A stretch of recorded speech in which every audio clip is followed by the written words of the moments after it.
MrBeast, o famoso youtuber e bilionário de verdade, está sendo alvo de um processo contundente, alegando que ele demitiu injustamente uma de suas funcionárias quando ela voltou da licença maternidade. Ela alega que o ambiente de trabalho do MrBeast é tão tóxico que foi forçada a trabalhar enquanto estava em trabalho de parto na sala de parto. E isso é só a ponta do iceberg quando se trata das alegações chocantes. Este é o escândalo do Law and Crime. Eu sou Sierra Gillespie.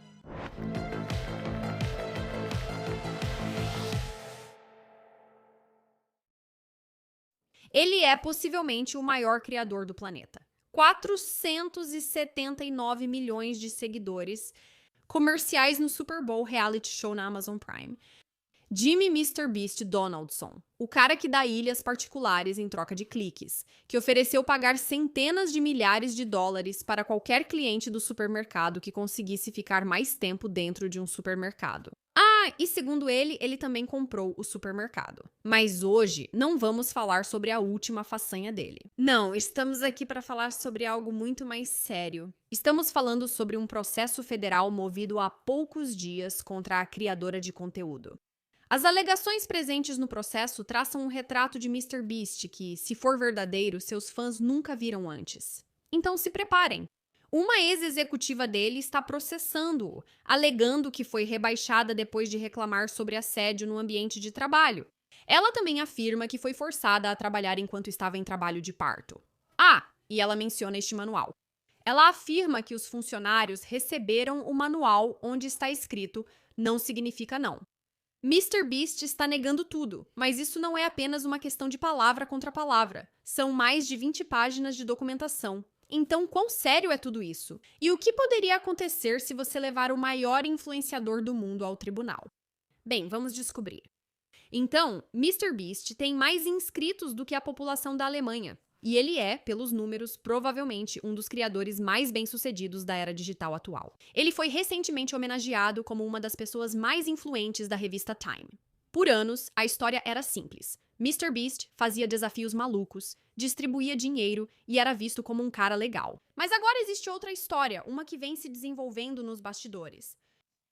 Em 2024, o New York Times noticiou que ex-participantes do programa Beast Game processaram, alegando condições perigosas, falta de comida e negligência médica. Esse caso, aliás, ainda está pendente. E se você não conhece o programa, basicamente 1.000 pessoas competem em desafios físicos insanos.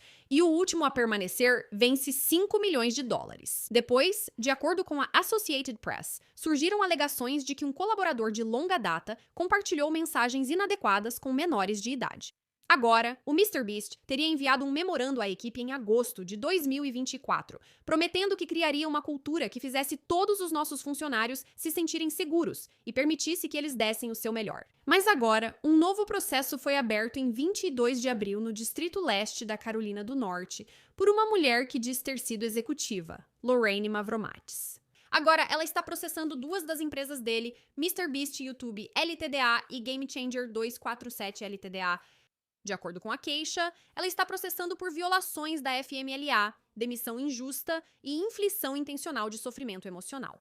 Agora, Lorraine diz que foi contratada pelo MrBeast em agosto de 2022 como chefe do Instagram. E dentro do seu primeiro ano na empresa, ela foi promovida 2 vezes. Primeiro para chefe de criação e depois para COO de verticais.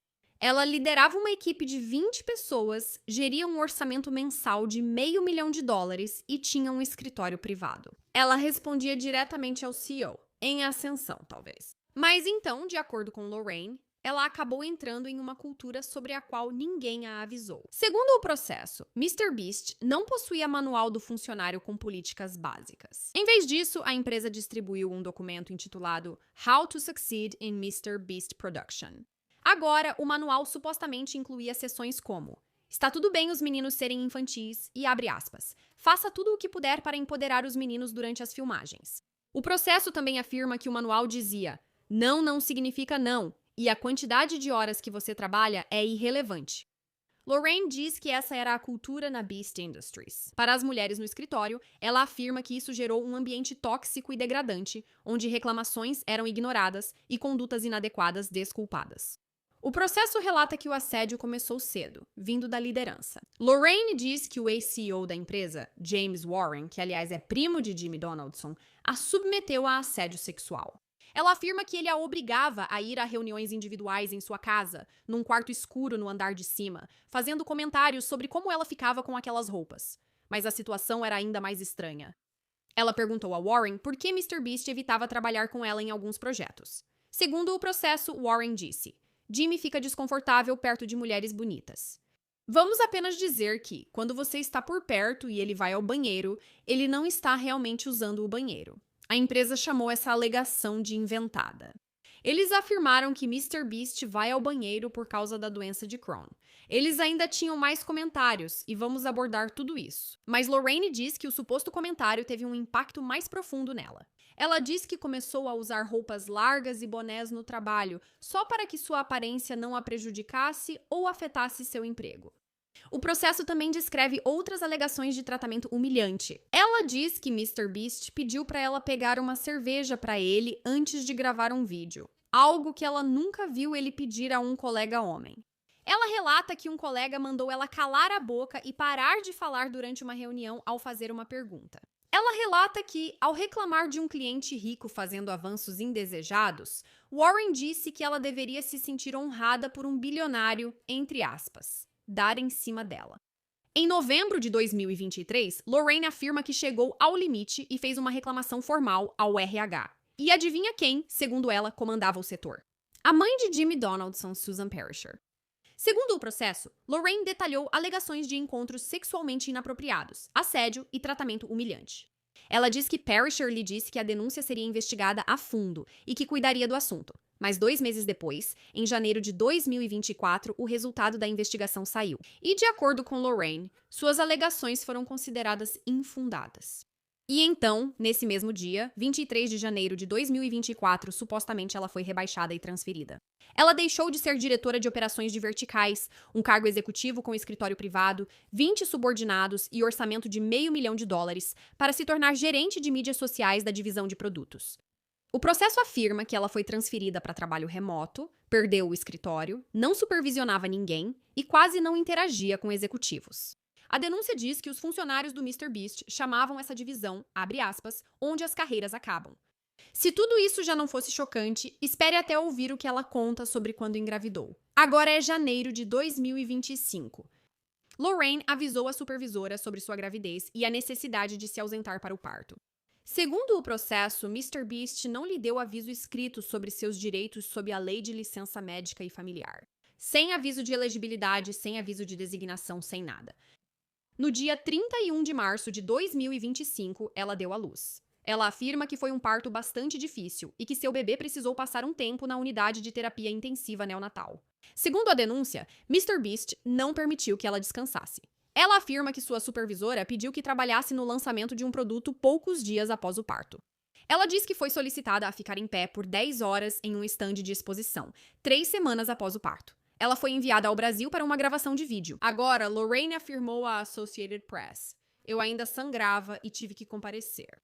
Segundo a denúncia, ela participou de uma ligação de trabalho enquanto estava na sala de parto. Ela diz que tinha medo de perder o emprego se recusasse a trabalhar. Mas, infelizmente para ela, em 6 de novembro de 2025, menos de 3 semanas depois que Lorraine voltou em tempo integral de sua licença FMLA, ela afirma que MrBeast a demitiu. De acordo com o processo, disseram a ela que sua posição estava sendo eliminada, mas também que ela era qualificada demais para o cargo para o qual havia sido rebaixada.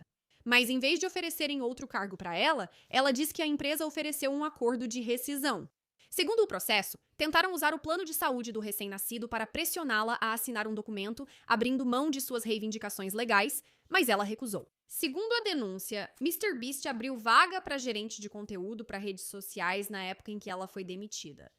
Ela diz que não lhe ofereceram o cargo, nem mesmo a chance de se candidatar, e que a empresa acabou preenchendo essa vaga com um homem no início de 2026. Contatamos Lorraine para comentar, mas ela não respondeu. Já a equipe do MrBeast se pronunciou. Uma porta-voz da Beast Industries disse, abre aspas, "Esse processo para ganhar visibilidade é baseado em deturpações deliberadas e afirmações categoricamente falsas, e temos as provas para comprovar isso. Há amplas evidências, como mensagens do Slack, WhatsApp, documentos da empresa e depoimentos de testemunhas que refutam inequivocamente as alegações dela. Não vamos ceder a advogados oportunistas que querem inventar uma forma de lucrar às nossas custas. A empresa também comentou o suposto comentário de James Warren sobre o banheiro, chamando-o de ridículo. Essa é uma alegação fabricada unicamente para gerar manchetes. É revoltante que o processo explore a condição ocular de Jimmy e a doença de Crohn, problemas médicos sobre os quais ele sempre falou abertamente. A empresa declarou que a alegação de rebaixamento é falsa e imprecisa. Sobre a alegação do aviso da FMLA, a empresa apresentou um print da assinatura dela, confirmando o recebimento do manual do funcionário com as políticas da FMLA. Sobre a demissão, a porta-voz afirmou que Lorraine não foi demitida, mas seu cargo foi eliminado junto a outros na reestruturação da empresa. Certo, então explicamos todo o processo para você, e agora quero aprofundar um pouco mais, analisar tudo com uma especialista. Então vamos chamá-lo. Cameron Dolan Shah, advogado de entretenimento e trabalhista, é amigo do programa. Obrigada por estar aqui hoje, Cameron. Existem vários caminhos que posso seguir nesse processo. Quais suas impressões iniciais? Sim, quero dizer, parece que existe uma cultura na empresa de hostilidade em relação aos funcionários, muita pressão por resultados, o que não é incomum em startups e fundadores de sucesso. Mas, obviamente, existe um limite, e esse limite é a lei, e neste caso, a lei federal. Algumas dessas acusações também são realmente graves. A autora que está entrando com esse processo, ela alega que teve que trabalhar. Você sabe, enquanto ela estava muito grávida, até quando ela já estava na sala de parto, o que eu nunca passei, mas dizem por aí que não é nada fácil de fazer. Provavelmente você sabe, isso exige muito de você, como realmente exige. Mas para ela estar trabalhando enquanto está literalmente em trabalho de parto, quero dizer, o que você acha dessa alegação? Quero dizer, a lei protege especificamente as mulheres grávidas, como deve ser, mulheres que tiram licença pelo FMLA, a Lei de Licença Médica Familiar. É especificamente projetada para isso. Como sociedade, queremos proteger nossas mães, nossas futuras mães, e, portanto, colocar em risco a saúde de uma mulher e de seu bebê é algo gravíssimo, para dizer o mínimo. E, sabe, honestamente, sendo totalmente franca com você, estou numa idade em que penso em talvez ter filhos. E isso é algo que muitas das minhas colegas, outras mulheres, também precisam considerar. Como isso vai afetar o trabalho? Sim, legalmente posso tirar licença maternidade por cerca de 3 meses. Mas depois disso, será que meu emprego estará me esperando? E sim, deveria. Quero dizer, ela contou que após algumas semanas voltou e seu emprego foi simplesmente tirado. Foi demitida. Pode explicar como isso funciona? Seu emprego deveria estar garantido durante a licença maternidade, certo? Correto. Pela FMLA, você tem direito a 12 semanas sem pagamento e ainda fica protegido por um período depois, o que muitos desconhecem. Se você tiver algum tipo de complicação ou problema médico, o empregador deve fazer as adaptações necessárias para você. Se não fizerem isso, estarão violando a Lei de Emprego Justo e Habitação, FIHA. Então existem várias proteções para as pessoas, e eu sei que pode ser assustador ter seu emprego tirado, mas como advogado da autora, quero tranquilizar as pessoas dizendo que há muitos de nós, para o bem ou para o mal, dispostos a representar pessoas que foram prejudicadas pelo empregador. Porque isso realmente não deveria ser uma preocupação para uma nova mãe. Ela deveria estar focada na sua recuperação em primeiro lugar e também na vida do seu bebê, exatamente. O trabalho é muito importante, faz parte da identidade de muita gente. Pelo visto, ela tinha um emprego ótimo. Mas, com base nas alegações que ela fez, a toxicidade no ambiente de trabalho, de novo, tudo alegações, não parece nada bom. Então, o que você acha das reclamações dela? Você acha que ela tem um caso forte aqui? Acho que sim. Ser demitida 3 semanas depois de voltar e ser forçada a trabalhar sem nenhum tipo de adaptação é algo bem grave. Então ela vai poder apontar para o momento, né, o que chamamos de proximidade temporal entre a demissão dela e o momento em que ela deu à luz. Assim como o que chamamos de provas Me Too, ou seja, evidências de outras denúncias de ambiente de trabalho hostil contra a empresa, para dar contexto e detalhes sobre o que ocorria na empresa do MrBeast. Ok, agora você está abrindo a porta para um outro conjunto de alegações que ela apresentou. E, aliás, não é a primeira vez que ouvimos algo assim. Meio que a cultura do MrBeast tem, Já houve alguns rumores sobre o que aconteceu, e nesse processo ela diz claramente: isso aqui é um clube dos meninos. Eu sou uma mulher que trabalhou aqui, mas tudo era mais voltado para os homens. Aquele clima de homens sendo homens. Não quer dizer realmente não, esse tipo de coisa. E isso mostra bem um padrão de, acho que, ambiente de trabalho tóxico. Certamente. Essas culturas predominam especialmente nas indústrias de tecnologia, videogames e agora também nas de mídias sociais, onde elas são lideradas por jovens fundadores do sexo masculino que, infelizmente, não têm a experiência e a sabedoria para cuidar adequadamente de seus funcionários, especialmente das mulheres nesse caso. Sabe, há uma mentalidade comum entre muitas startups e pessoas dessa geração. É quebrar as coisas e pedir desculpas depois, certo? Então, infelizmente para eles e felizmente para os funcionários, existe um limite aí. Então, os funcionários não devem ter medo de exercer seus direitos e procurar advogados quando acharem que, sabe, seus direitos foram violados. Acho difícil porque, para muitos, inclusive eu, o trabalho é nossa identidade. Gostamos do que fazemos, estudamos e conseguimos o emprego. Isso é ótimo. Mas agora precisamos pagar contas. Essa mulher tinha uma criança para sustentar. Preciso ganhar dinheiro com essa empresa, então fico receoso de me manifestar. Você costuma se deparar com isso? O tempo todo, o tempo todo. Eu tenho que tranquilizar clientes o tempo todo que estão muito, muito assustados. Felizmente, pelo menos na Califórnia, nós temos decisões e sentenças significativas contra essas empresas, sabe, de 10 vezes o salário deles ou de múltiplos altos desse valor. Então, sim, é um incômodo sério e temporário não ter essa renda entrando, mas potencialmente você pode receber muito mais em indenizações se tiver um bom advogado te representando.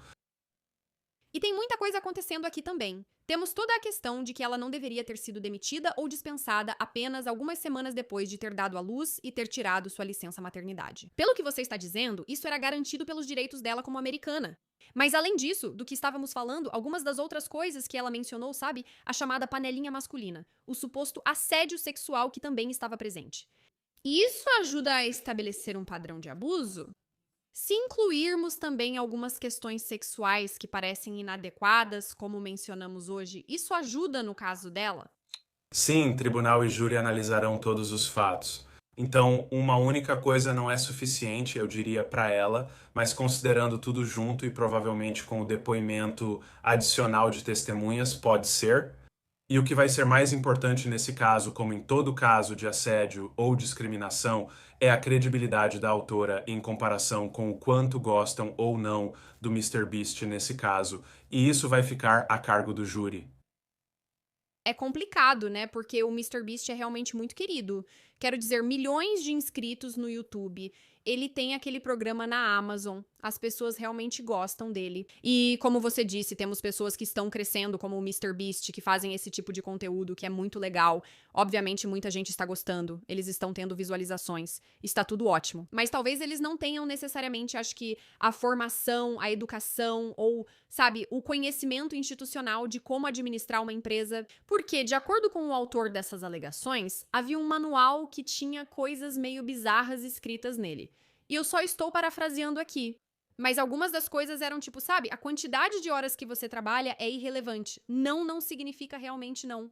Se ela conseguir apresentar, sabe, capturas de tela ou até mesmo um manual físico, digamos, se ela realmente tiver, isso também seria, sabe, uma prova bastante condenatória? Com certeza. Ao assumir um caso, solicitamos o arquivo de pessoal e os registros de folha de pagamento que o empregador deve fornecer em até 30 dias, conforme a lei da Califórnia, além do manual do funcionário. Analisamos as políticas e verificamos sua conformidade com a lei. Então, só essas declarações por si só podem não necessariamente tornar as políticas não conformes, mas certamente ajudam a contextualizar o que ela estava vivendo naquele ambiente dominado por homens. Uma das próximas perguntas que eu tenho sobre tudo isso é: por que isso estava no Tribunal Federal? Você pode me explicar isso? Sim, o Tribunal Federal é um fórum mais ágil. Você tem juízes melhores, eu diria, embora, obviamente, no Tribunal Estadual também haja juízes excelentes, mas no Tribunal Federal você tem aqueles que são indicados pelos presidentes. E E também pelo fato de que existe o que chamamos de diversidade de jurisdição entre o local de incorporação da empresa e o local de origem do autor. Se forem de estados diferentes, vai para o Tribunal Federal de qualquer jeito.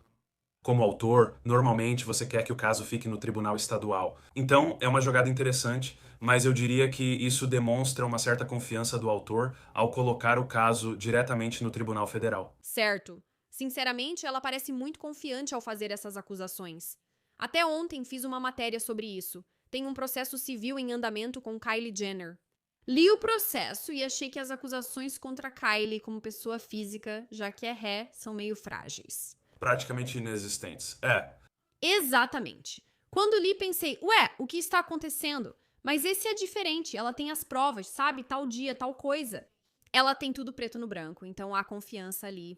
Como você mencionou, discutimos possíveis problemas anteriores de má conduta e pessoas que já trabalharam na corporação do MrBeast. Se eles conseguirem se unir, sabe? Isso ajuda no caso. Você acha que os advogados dela estão conversando com outros ex-funcionários ou até mesmo funcionários atuais? Com certeza. E isso aconteceria até mesmo antes de aceitarem a cliente, só para fazerem a própria investigação e ver se isso tem mérito ou não. Pelo menos eu espero que todo advogado da parte autora faça isso. O que citei antes como a chamada prova tipo Me Too é exatamente isso, certo? Ver outras pessoas que passaram pelo mesmo, tendo ou não entrado com a ação, não importa, pois serão testemunhas úteis. Então nós falamos bastante sobre a autora aqui porque estamos lendo a queixa dela. Essas são todas as evidências que temos até o momento. Mas eu realmente quero deixar claro e dizer, sabe, existe o outro lado disso. Existe o MrBeast e a equipe dele.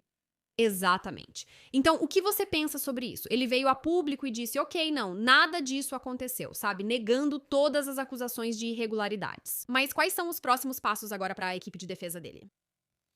Sim, o pior fato para ele é, como eu mencionei, a proximidade temporal entre a demissão e o afastamento. Esse é simplesmente um fato indiscutível com o qual eles realmente vão ter que lidar. Agora, o que os réus costumam fazer nessas situações é apontar questões de desempenho.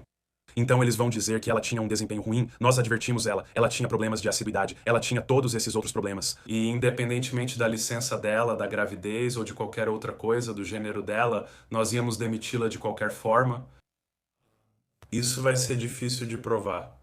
O autor vai inicialmente apresentar o seu caso, transferir o ônus para o réu, e o réu vai ter que mostrar que, independentemente de todas essas coisas, teríamos tomado a mesma decisão de qualquer forma. Não vejo que esse seja o caso aqui. Quero dizer, é meio complicado porque ela foi promovida muito rápido. Ela tinha um cargo enorme. Ela estava trabalhando no Instagram. Ela fazia os vídeos verticais. E qualquer pessoa que assiste ao MrBeast, quero dizer, obviamente ele tem muito no YouTube, mas todos nós no celular rolando a tela, estamos vendo esses vídeos o tempo todo. Ela é responsável por isso. Provavelmente por grande parte da renda dele. Agora dizem que iam eliminar o cargo de qualquer jeito. Isso vai ser meio complicado de provar, especialmente se houver as alegações dela, se houver um depoimento ou eventual testemunho de outros funcionários. Passado, presente ou futuro, tanto faz que venham a público e digam: XYZ aconteceu comigo. Se tivermos comprovantes mostrando as 3 semanas desde o retorno dela da licença maternidade até a demissão ou eliminação do cargo, seja o que for, existem outros passos que ele poderia tomar como réu para, digamos, se defender? Espero que, do ponto de vista dele, não existam e-mails internos durante a licença dela dizendo que precisam demiti-la. Certo. Então, a próxima fase desse caso será a fase de produção de provas, onde haverá uma troca de documentos. E essa é a primeira coisa que eu pediria como advogado da autora. E essa é a primeira coisa que eu tentaria descobrir como réu para tentar não fornecer. Pode haver disputa judicial sobre isso, mas isso é o básico da produção de provas. Se houver comunicações internas apontando isso, será um grande problema para MrBeast. Preciso perguntar porque estou curiosa. Na Law and Crime, nos comunicamos principalmente pelo Slack. Sei que muitos usam ele ou o Teams. Também temos e-mails, mas basicamente é mais pelo Slack. No entanto, eu tenho o número de telefone de quase todos os meus colegas de trabalho. Já mandei mensagem para eles sobre algumas coisas, talvez até liguei ou fiz uma chamada de vídeo, seja lá o que for. Eles poderiam solicitar o telefone e as mensagens reais do celular pessoal do MrBeast, inclusive se ele estiver conversando com funcionários? Se for sobre o caso, se for sobre o autor do processo, com certeza. Slack, Teams, Zoom, WhatsApp, Telegram, todas essas coisas podem ser requisitadas na fase de produção de provas. Então, as pessoas devem tomar cuidado. Sabe, eles acham que escrever é só, tipo, escrevi em um e-mail ou mandei uma carta ou algo assim. Não, é qualquer coisa que você coloca por escrito digitalmente também. Os advogados do autor certamente vão buscar isso. Como disse, prevejo uma batalha judicial sobre isso. Os advogados do MrBeast alegarão questões de privacidade, mas isso é o básico da primeira fase de produção de provas. Ai meu Deus, meu estômago até revira só de pensar nisso. Tive que revisar minhas mensagens e, sabe, além disso, também temos as alegações de que ela foi discriminada por ser mulher, por ser mãe. Mas também tem as alegações desse grande panelinha masculina, o ambiente de trabalho em geral, a má conduta sexual, essas coisas. Se eles receberem autorização para acessar as mensagens dele, o Slack ou os e-mails dele, por exemplo, vão dizer: estamos buscando informações sobre a licença maternidade. Ele comentou algo? E se encontrarem algo realmente incriminador, como má conduta sexual, podem usar isso? Com certeza, existem alegações na petição inicial que se referem a isso. Se encontrarem má conduta sexual ligada a outra pessoa sob a doutrina Me Too, mesmo sem relação com o autor do processo, provavelmente também poderiam trazer isso. Mais uma vez, outra disputa judicial sobre a fase de produção de provas. Muito divertido para nós, advogados. Isso foi sarcasmo. Se não tiver nada a ver com má conduta sexual, mas digamos que sejam outros tipos de má conduta completamente não relacionados a este caso, isso não seria incluído, mas obviamente ficaria como uma nota mental para os advogados tentarem entrar em contato com a pessoa e abrir um caso separado. Gosto de ler mensagens e textos. Faço isso no trabalho com documentos judiciais. Acho interessante imaginar sobre o que as pessoas conversam e o que acontece por trás das portas fechadas. Quero saber de tudo. Se eu fosse o MrBeast, diria: não podem pegar meu celular, não quero. Então, última pergunta pra você, Cameron, pois poderíamos falar disso o dia todo. Você disse que já falou disso várias vezes. Poderíamos falar muito sobre isso, mas você já disse que isso vai virar uma batalha judicial, com muita coisa acontecendo. Agora, foi protocolado. Como você vê o cronograma disso? Quero dizer, se ela quiser ir a julgamento com o júri, seria do interesse dele tentar resolver isso fora do tribunal para meio que encerrar tudo? Se optarem pelo litígio, quanto tempo levaria? Quais são suas estimativas? Sim, cerca de 90% dos casos são resolvidos antes do julgamento. É preciso um caso bem incomum para ir até o fim e chegar ao julgamento, mesmo quando você tem duas pessoas que se odeiam tanto, o que acontece no litígio. Então, há uma chance muito alta de que isso acabe sendo resolvido. Pode ser resolvido amanhã, como você viu com o processo da Cassie contra o Diddy. Pode ser resolvido em 1 ano ou 2 anos. O julgamento geralmente acontece em 1 ano e meio a 2 anos. Eu me surpreenderia se isso realmente fosse a julgamento. Normalmente, uma das partes, depois de obter as informações e ver os documentos, vai dizer: ok, meu caso é realmente forte ou meu caso é realmente fraco. E eles, você sabe, decidem resolver dessa forma. Se ambos estiverem irredutíveis, sabe, nos próximos anos, então sim, pode ser que vá a julgamento. E isso dependeria apenas da simpatia do autor em comparação com a simpatia de MrBeast no tribunal. Acho que teremos que esperar para ver o que acontece. Pelas estatísticas que você mencionou, provavelmente não haverá julgamento. Já vimos casos irem ao tribunal, como o Johnny Depp contra Amber Heard. Muita coisa acontece, então nunca se sabe o que pode ocorrer. Vamos te chamar sempre que houver novidades. Cameron, obrigada por participar do escândalo hoje. Obrigado por me receberem, agradeço. E é assim que o episódio de hoje de Scandal termina por enquanto. Se você gostou do que viu e quer ver mais, me acompanhe nas redes sociais. Você pode me encontrar em lugares como o Instagram. Obrigada por assistir ao episódio de hoje de Scandal. Como sempre, eu sou sua apresentadora, Sierra de Lespe, e nos vemos na próxima.